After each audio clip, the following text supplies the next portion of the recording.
It has been just over 1 year since I got my hands on the first prototype version of the Meraki Espresso Machine. So I thought I'd do a video and see what's changed since then, how good is it, and what can you expect if you're going to buy one. Now, I'm not going to beat around the bush. I love this machine. I have been using it for the past 12 months, and I've used each iteration of the machine from the first prototype to the second prototype to the third until this, the production version. I love it. But that would be a really short review video. So let's keep going. If you're new here, please consider hitting that subscribe button. On this channel, we talk all about coffee, coffee machines, coffee gadgets, coffee tools, all the coffee. If you're already subscribed, welcome back, and you look great today. Now, I've already had the Meraki on this channel quite a lot, so instead of doing the traditional review video, which I've already done, I'm going to just talk about what's new with this production model. What are the differences between the prototype and the production model? Because the coffee making experience is largely the same. However, the build quality, the internals of this machine are definitely not. There have been a lot of improvements over the past 12 months. So that's what I want to focus on this video. So I've had this production version now of the Meraki for the past week, and it got me curious. I wanted to see what other people thought of it. So I went onto Facebook, I went onto Reddit, I scoured the internet to see what other people were saying about this machine. And I'm really quite surprised. A lot of people are utterly misguided by probably a few disgruntled individuals on the internet. Some people still think that this comes with a plastic portafilter handle. Some people still think that it comes with an unsealed circuit board inside the machine. And some people even say that this can rival the Lelite Bianca. Oh wait, that one's true. The portafilter handle is now wood.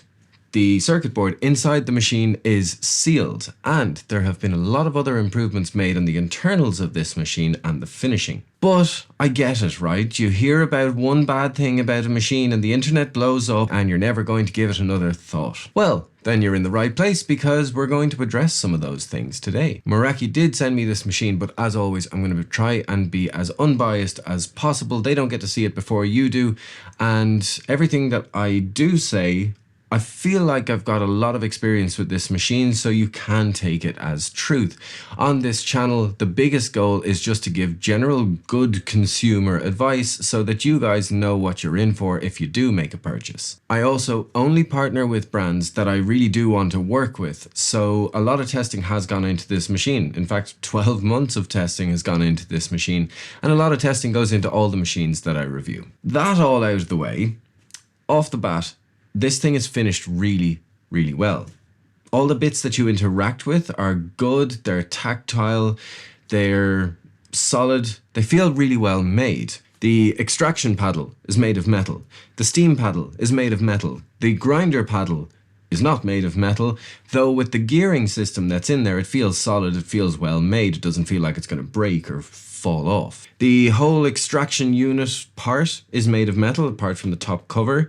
The grinder unit and the steam unit are made of plastic. And while we're speaking about the bits that you actually interact with, what I do wish is that Meraki had made the grinder lid out of metal, and I do wish they'd made the water tank lid out of metal. But these are plastic, and it is what it is. Overall, the build quality is good. And it doesn't just stop on the outside. During conversations with Meraki, I've been told about 50 things that have been improved from the last prototype model up into the production model. Things like different seals, different connectors, different adhesives, even down to the different thicknesses of some materials used so that things have a better fit and a better finish. So a lot of improvements. The metally bits that you see, the polished metal bits, are all stainless steel and they look fantastic. They've been polished really well. So the grinder chute, the group head and the steam wand are all polished stainless steel. You've got your aluminium drip tray. The scale cover is made of metal, and each of the scales is actually made of metal underneath then as well. So overall, it feels good. It doesn't feel like it's the most premium machine. It's not a machine where no expense was spared. There have to be trade-offs somewhere, but overall it feels very, very good. But if we take a little bit of a step back, Meraki came thundering into the home espresso market about 12 months ago, and they had a lot of high hopes. Now, the only way that they were going to achieve their goals was to do a lot of testing, a lot of trial and error, a lot of sending machines out to content creators, gathering feedback, building up some of their brand reputation. There was a lot of work that went into all of this. Now, I've been a big part of that. I've tested each machine in their prototype lineup up to now this production one. I've given plenty of feedback on each iteration, and I guess what I'm trying to say is, I think they've done it. I think they've achieved what they wanted to achieve from the get-go. Their utter determination to meet their quality goals, I believe, has paid off. Now, the downside of all that testing is that you get some utter fruitcakes all over the internet that still believe that they would get the first prototype if they were to order this machine today. They don't understand the process, they don't understand the journey. They hear one thing about a machine and then they never give it a second thought because of that first review that went out. It's understandable. You hear a bad thing, you believe the bad thing, but it wasn't really a bad thing, and then there's been a lot of changes since then and it's not a bad thing now. It is what it is. However, as a user of everything from the first prototype right up to this production model, I can guarantee you it is night and day between the two. This is so much better. So here's how I'd sum it up. Yes, it is a little bit plasticky. Yes, the high pressure lines inside are made of Teflon. However, I believe this is the best that can be done in a package like this at this price point. All that out of the way, what do you get? Because you get a lot. The biggest draw for this machine is definitely the rotary pump. I have used several other machines over the past 12 months, maybe even smarter, more technologically advanced machines than this, and yet I still keep coming back to the Meraki because of that rotary pump.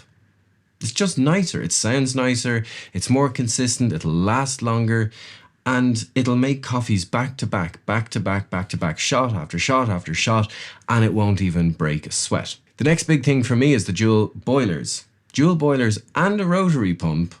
Well, we're getting into the territory of the Elite Bianca and the Linea Mini now. So, dual boilers, you can pull your shot and steam milk at the same time. Get those barista feels for your morning coffee. While we're on the topic of steaming milk, the steam power in this machine is incredible. It's instantaneous, it's consistent, it's dry, and you'll have no problem steaming some very silky, milky milk.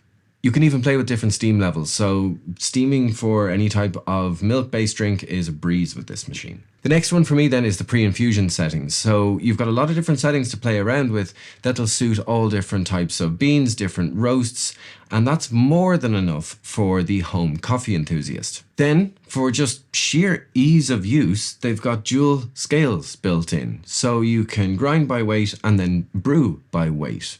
So if you want to grind out 18 grams of beans, you tell the machine you want 18 grams of beans and it'll stop once it has ground 18 grams of beans. Equally for the brew group, if you want 36 grams of coffee out, tell the machine that and it'll stop at 36 grams of coffee out. Amazing. Just kind of makes you a little bit mindless. You still do need to understand espresso to make this thing work, but the kind of autopilot settings, let's call them, they're absolutely incredible. It makes things so much easier. Now, speaking of ease, the steam equally has its own little thermometer or probe down at the bottom of the steam wand, so you can tell the machine that you want milk that is 55 degrees Celsius or 60 degrees Celsius. Program that in and the steam will stop when it reaches that temperature. So this is a very approachable machine. It's very simple to use. You still need to understand espresso, but it makes the espresso making process very, very simple. I haven't even touched on the grinder yet. Now, Meraki could have developed their own grinder, but they didn't, which would have taken a huge amount of R&D. Instead, they went to the grinder experts. So, in this machine, you have a 38mm conical burr with stepless adjustment that is co-developed by Timemore. Grounds are very consistent coming out, they're quick, and there's an ion beam built in as well so that there's less static. So for medium and dark roasts, this is more than adequate. In fact, it'll beat out any of its competitors in the same market with, the built-in grinder kind of setup. I have tried a few light roasts with this, and it does well. It's not brilliant, but it does well. I know that Lance Hendrick mentioned that this doesn't do well with light roasts because of the sort of sharp cutting surfaces and the amount of different cutting surfaces that are there. Here's my take. All right, Lance loves ultra light roast coffee. He's said as much himself. And in fact, the one in his video that he tried using was an ultra light coffee. Can this grind tea like extremely light coffee? No, it can't.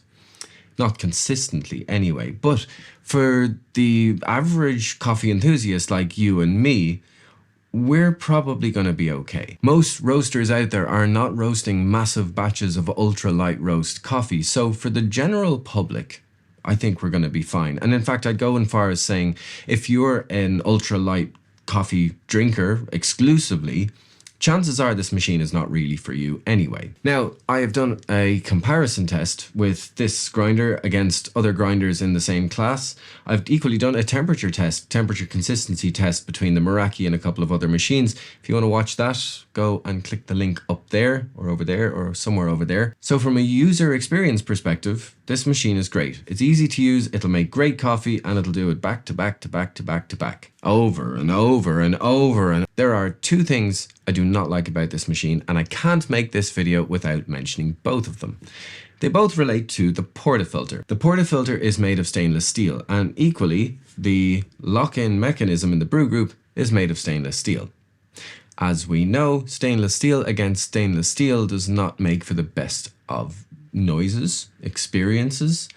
It's a bit crunchy. Now, it does get easier after use, but I wish it was just easier from the get-go and you didn't have to wait for a week or so before it just got a bit smoother. So just be aware that if you do buy this machine, invariably you're going to feel a bit of a crunchy lock-in feeling when you're putting the portafilter into the brew group for the first few times. It does go away after 2 or 3 days of use. I've had this machine for a week now. I've made maybe 2 or 3 coffees each day and it's much smoother going in. But it is there at the start and it is annoying. The other thing that I don't like, and this is just me, right? Someone that has many portafilters, is that this portafilter is a proprietary portafilter, which means that I can't use any of my other portafilters. And that's sad. Now, I understand why they did it. Meraki being a new company, they wanted to remove one of those variables if something ever did go wrong. So I get it, but it's annoying. What? You want me to make coffee with it? Okay, let's do it. No cuts, no edits. I'm going to try and do this in real time so you guys can see just how simple it is to make a coffee with this machine. So let's turn it on. So things we're going to need, right? We've got our milk jug, we've got our tamper, we've got our distributor, we've got our portafilter, we've got our base, we've got the machine. We need some milk and we need, where's my cloth? Oh, here it is. And we need our cloth. Now, we have everything to make coffee. So, we're going to start off by grinding out our beans. I'm going to do 18 grams. I'm going to do it on a grind setting of 15. And, well, let's do it. Grind.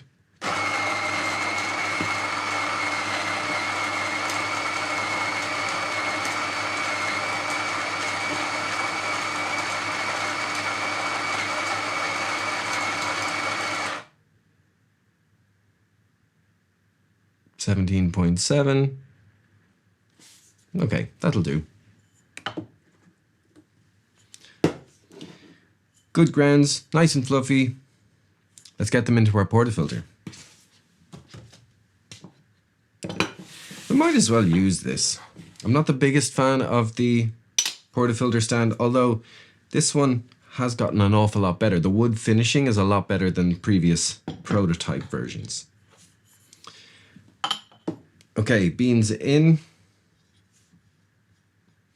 We'll use the distributor. Not a big fan of these, but it's what comes with it. And then we shall tamp.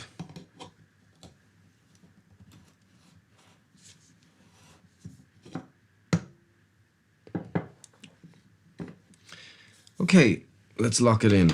You guys will hear what the lock-in sounds like now after about a week of use. Not too bad. Let's put you back over here. Now, portafilter locked in, we need to brew, but we can also steam our milk at the same time. So let's get some milk going. We'll start our brew while we're preparing our milk, I guess. So this is a medium light roast. We're going to do 92 degrees Celsius and 40 grams. a little bit of a longer shot. So, before I hit play, we're gonna need a glass. So let's pop that there. So 40 grams, right? I'm telling the machine I want 40 grams. It'll stop when it hits 40 grams because of the scale that's down at the bottom. Let's hit play. Let's purge out our steam wand.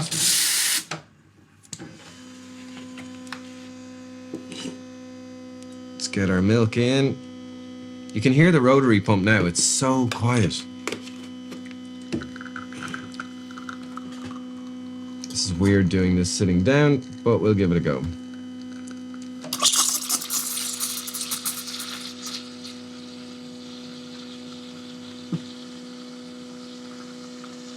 So steaming and brewing at the same time, no issues. So 37 seconds and 40 grams out. I'm doing the milk manually. We got up to 63, 64 degrees Celsius. Let's purge that out.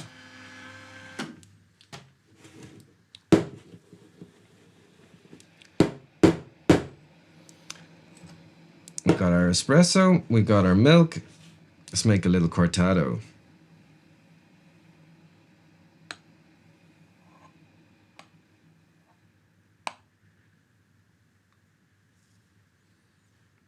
Look at that. That is how easy it is to make a milk drink on the Meraki. Very simple. Let's give this a taste.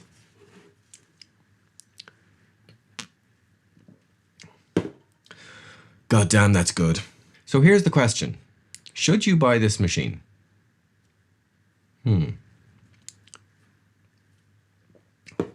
I am not here by any means trying to convince you to buy this machine. Buy it if you want to. You won't be disappointed, but do what you want to do. This machine is under $2,000, under 2,000 euros. It's 1,799 euros, 1,800 euros. Let's round it up. Like I said, it's not made as a no expense spared machine. There have to be trade-offs somewhere. But to be under that $2,000 price bracket, have a rotary pump and dual boilers, dual scales, good grinder, good steam, nice interface, I think that's pretty incredible. Something that's worth mentioning too is that Meraki have done a lot of work on getting their service centers and their aftercare up and running. As with any startup, that's going to be a biggest problem when you're, starting up. So a lot of work has gone into that over the last 12 months. And happily, now they have service centers all over the world, and they equally have fulfillment center and stockists all over the world. I've heard of people being early backers of this machine on Kickstarter. Their machine arrived and it was faulty. I get it, it's very annoying. But I often try to put myself into the company's position, into Meraki's position. As a startup, it's a difficult thing to do to not only just get your product off the line, but then equally to support your product afterwards. As with any startup, it's going to take some time to build up brand recognition. It's going to take some time to get the aftercare right. But I think they're on the right track. Really, it's been amazing what they've been able to achieve over the last 12 months. And it can only go up from here. Sure, we don't know anything about the longevity of this machine, the serviceability of it. I guess we're going to find out. Here's my take. I am really fortunate to have plenty of machines on hand to test, to review, to give feedback on. There have only been 2 machines that have stayed on my bar consistently over the last 12 months. The first one is the X-Bloom, and the other one is the Meraki. Do you have one of these? Drop a comment down below. If you're thinking of buying one of these, drop a comment down below. I've had each iteration of this machine over the last 12 months. I think I know it pretty well at this stage. So if you have questions, let me know and I'll try my best to answer them. If you've got something from this video, please do subscribe. It helps the channel out a lot. Thank you so much for watching, and I'll see you in the next one. God damn it, it's so good.